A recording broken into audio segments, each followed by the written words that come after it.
you, and we certainly appreciate you. And what we would like for you to do is to give us some background, education, and some of your experiences so that our audience might know more about you and some of the things that have happened to you since you first started with us more than 9 years ago. Let's do it from that perspective. Well, Dr. Haney, I am in the 11th grade. I go to the Nashville School of Arts, where my specialty is music. I play trumpet and French horn and piano. I do jazz band, classical, and marching band with the Pearl Cone Marching Band in North Nashville. Growing up, I loved music, and I still do, but I also had a pull towards politics. I've always enjoyed learning why our government is set up the way that it is and why laws are established and the process that we go through to get said laws established. And I've always wanted to have a say-so in things, and so my dream is to be a political commentator. I do plan on going to college for it. I'm undecided as of right now, but that is my lifelong dream, and I believe that I will have a show of my own one day. That's basically sums up my background and why I'm on the show. And I feel like the show gives me kind of a head start on giving my opinion and spreading my knowledge to others, because ultimately that's all I want to do. And I feel like I can appeal to my age group a lot better, seeing as they'll probably respond better to someone who looks like them and is of their same, age range, as opposed to listening to Fox News or CNN. Very good. And so, Lana, let's talk about, I think we said that the topic today is the impact of imperialism and colonialism on the African continent. And during the last part of this segment, let's have you to give us some information in reference to the definition of imperialism, colonialism in the African continent, and why this should be important in terms of what we're talking about today. Well, imperialism and colonialism are often confused. Most people think that they're interchangeable, though they are not. Colonialism is a result of imperialism, and imperialism is when a larger, more powerful country takes control of a smaller country. For instance, imperialism could be described as Europe's influence on North America, or Europe's influence on Africa, which we'll be getting into in the next segment. Colonialism, when most people hear it, they think of Jamestown. They think of the early settlers here in the United States, but most people fail to realize that colonialism was a widespread thing, though it came in waves. There was the imperialism around the time of the early United States, and then new imperialism at the end of the 19th century, which is what we'll be focusing on today. And this is when Africa is divided during this period of new imperialism, I think Yes. as it was called. This is when British, German, all these forces came in and changed the face of Africa forever. Very good. And so what we'll do, we'll take our first commercial break in the next minute or so. But what I want you to do during this second segment is to enlarge upon this whole idea of imperialism and colonialism and speak specifically to the African continent, because I think that you've got a lot of information in reference to the relationship between these three ideas. And what I'd like for you to do is to demonstrate to me, because I was somewhat reluctant to talk about this as a topic with you this morning, but I think you've demonstrated that you've got some good information in reference to it and that you're ready to prepare and prepared to deliver it. So when we take our first commercial break, we'll come back and we'll give you an opportunity to go full force into telling the audience of the impact of imperialism and colonialism on the African continent. And of course, we'll be back with our audience following this very, very short commercial break.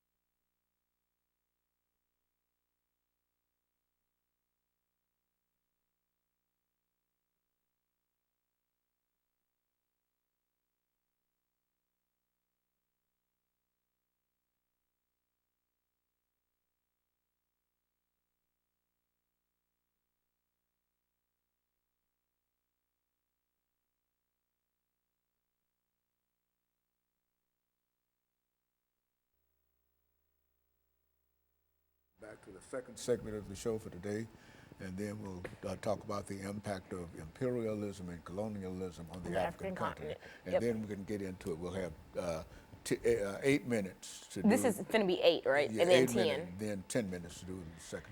Got it. I think that I'm going to make this segment like leading up to imperialism, and then the 10 minutes like during and after. Okay, yeah, Okay. well, however you want to do it. Okay. As long as you can keep on doing it and keep on speaking and making noise over there, you don't have any problem. The only problem with the television is when it goes silent. Nobody says anything. See, because that's You when don't have that problem that's with when me. people stop and look, start around. For they'll be listening in bed and they leave and sit up. And It's gone silent. So Oh, man. television don't go silent. No talk show. But I think this is a good show. It's demonstrating you got some knowledge and some information that. Did you hear my neck pop? What? Did you hear me pop my neck? Was that your neck? Yeah. I thought that was you. Let me see. Well, I already did What, you it. pocket? I did like that. Yeah. Yeah, well, no.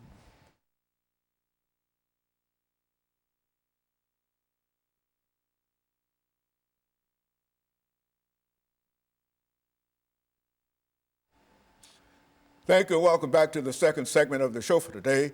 We're talking to Alana McLaughlin, and she's giving us some information in reference to the impact of imperialism and colonialism on the African continent.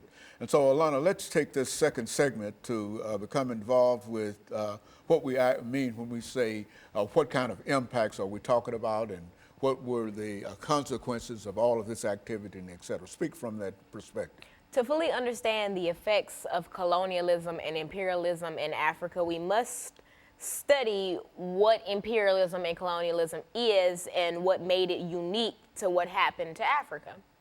So in the last segment, I talked about how imperialism and colonialism are not interchangeable, though most people believe that they are.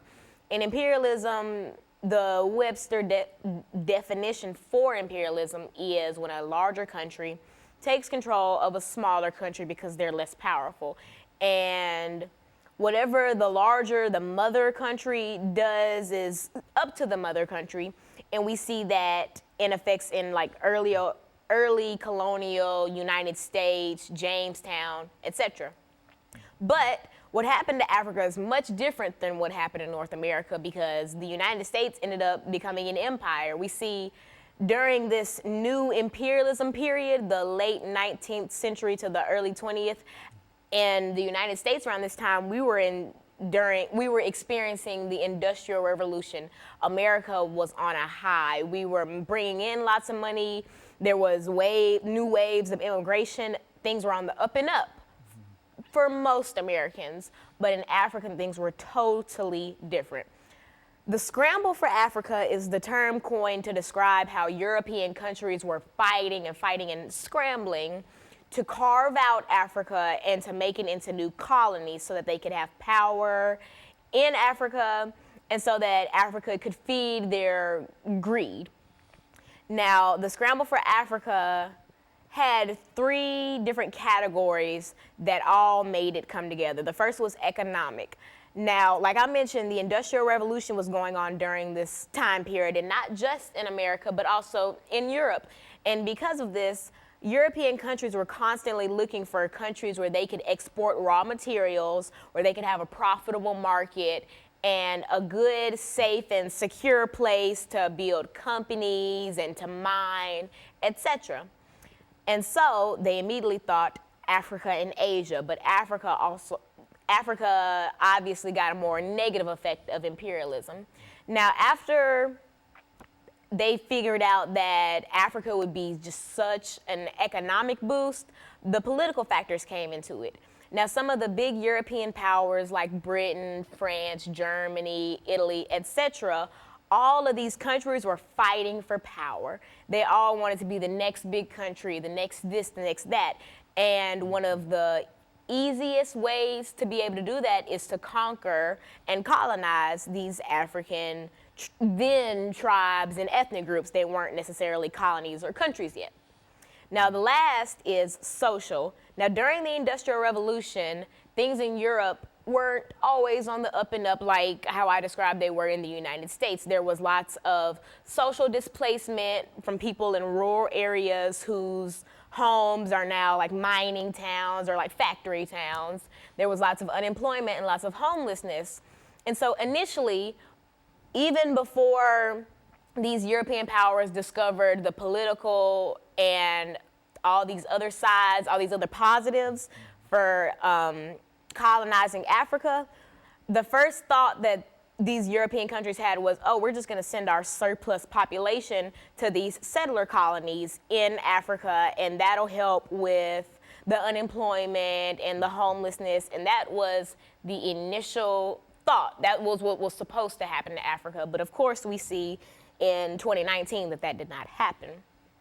Now, German Chancellor Otto von Bismarck, he kind of knew that since the scramble for Africa was so intense that there would be conflict. And so his way to combat this conflict was to have the Berlin Convention. Now, representatives from all the European countries who would eventually go on to colonize Africa were represented, but there were no representatives from the African continent. And that's going to prove detrimental very, very soon. But in this convention, in this conference, the Berlin Act was birthed, and that basically was a guideline of how to rule the Africans, how to tame them, what to do, how to work with the natives, et cetera, and et cetera. But of course, it was not very accurate because there was no one from Africa present at this. And the biggest thing that came out of the Berlin Convention was the fact that these European powers sat with a big map of Africa and carved out new countries in Africa. So that's how the modern day face of Africa, that's how that came to be. So now that Africa's carved out and now that they have a plan for Africa, they start to put it into action. These European powers are coming over, basically telling these tribes and these groups that, you know, you're under our jurisdiction now. And new imperialism and the Industrial Revolution, this came almost immediately after the end of slavery. And so now the Africans are worried. They're like, slavery just ended and now we're just being re-enslaved in our own homes. And that was the beginning of the horrible, horrible impact that imperialism had on Africa. And so in a real sense, the slave system, the slave trade, had decimated the African population, but as that population came back, there was a new wave, a new desire on the part of Europeans to do other things with Africa, other to enslave Africans on their own continent. Because at the end of the slave trade, which was highly profitable, these European countries were looking almost immediately for a new way to bring in profit. And the Industrial Revolution came at a very, very great time, but there was a lack of workers and a lack of raw materials, both of which they decided they were going to get from Africa. Good, very good. And of course, Lana, what we'll do, we'll take our second commercial break. But I do want you to understand that I thought that the information that you gave in reference to that sort of highlighted it. And I'm pleased with the activity that you did in bringing that part of us together. But what I wanted to do with this final segment is to give you an opportunity to bring all of this information together and simply to talk about the impact that imperialism had upon the African continent. And I think that that'll be enough for us. And so we'll be back with our audience following this very, very short commercial break.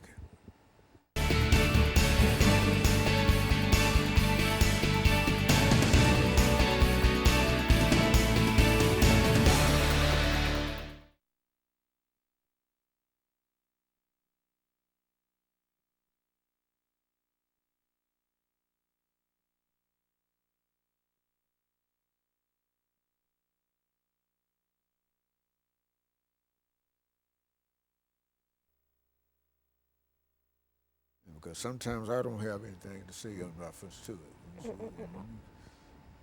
pull it all together.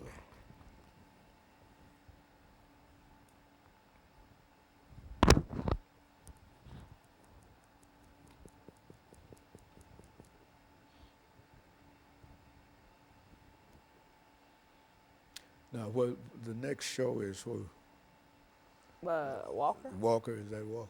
Uh-huh. What time do you think we'll be done? Around 2? Around 2:30 or somewhere. I gotta be at the church at 5, so we'll come home and then go back.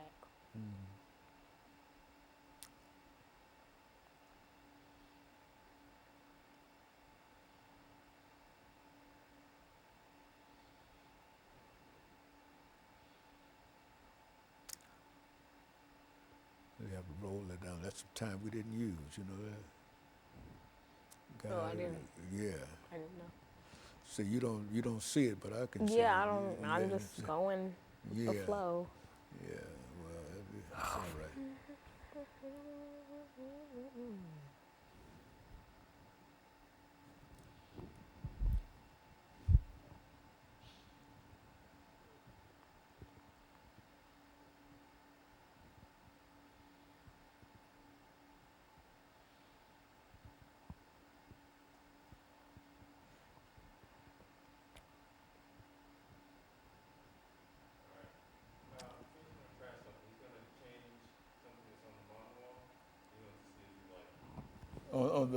On the wall? Yes. Okay. You like that more? Is it gonna say we'll be right back? Like, This is not the original? no. Okay, so you know how we were having the problem that that big thing was kind of cut off? Well, he just put another one up there, and so now you can see the full comments with Dr. James Haney. Uh-huh. So do you want to keep that? Yeah, let's keep that. Yeah, let's keep that. Okay, this is the last segment, 10 minutes.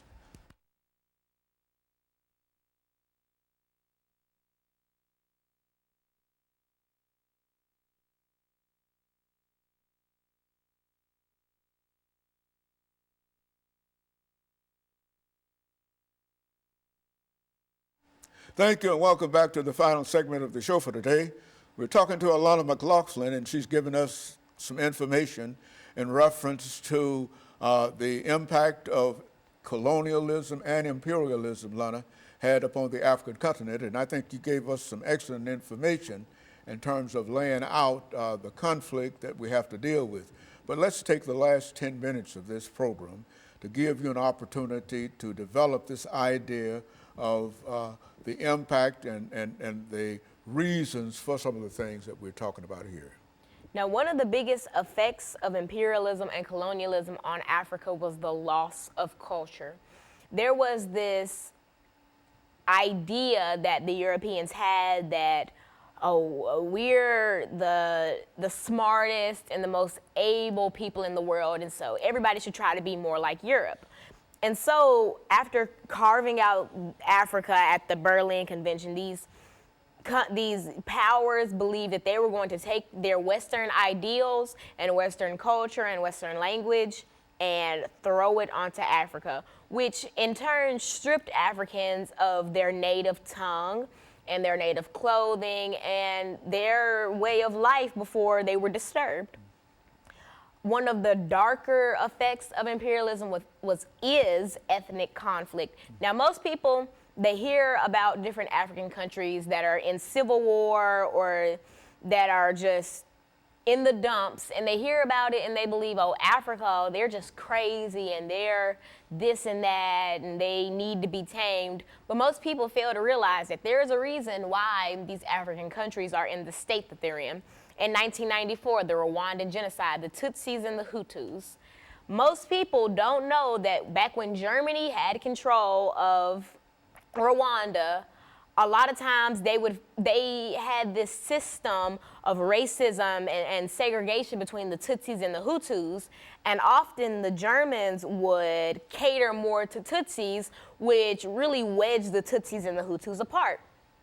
About 30, not even 30, a few years after the end of imperialism, though its effect has never really ended, a few years after the official end of imperialism, we see Formal imperialism. exactly we see and new imperialism. We see the Rwandan genocide, and most people think, oh, and I'm sure in 1994, the Americans and Europeans who were watching the genocide from the comfort of their homes were just like, oh, these Africans, they need to be tamed and they need somebody to come in and help. But they fail to realize that because of this systematic racism that the Germans put upon the Tutsis and the Hutus, it drove them apart.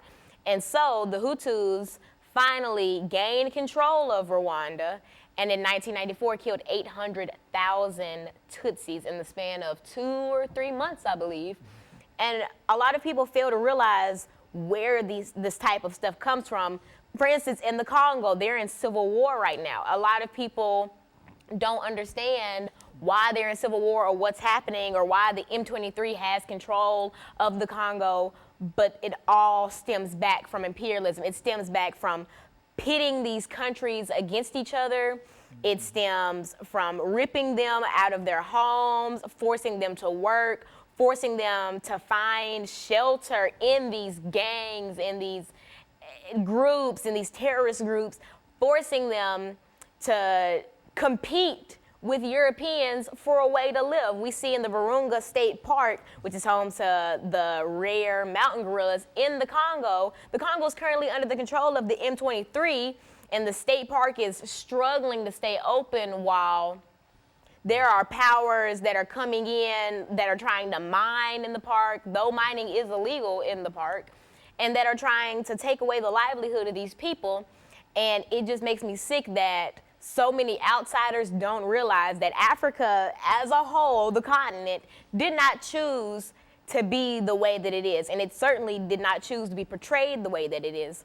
And so I feel like it is my duty on the show to be able to bring a different insight into stuff like this, because I know that once I first learned about the Rwandan genocide, it scared me. I thought, how could people be so cruel to each other? Then I realized people aren't naturally just that cruel to each other. There's some type of outside, interference, and I realized that was Europe.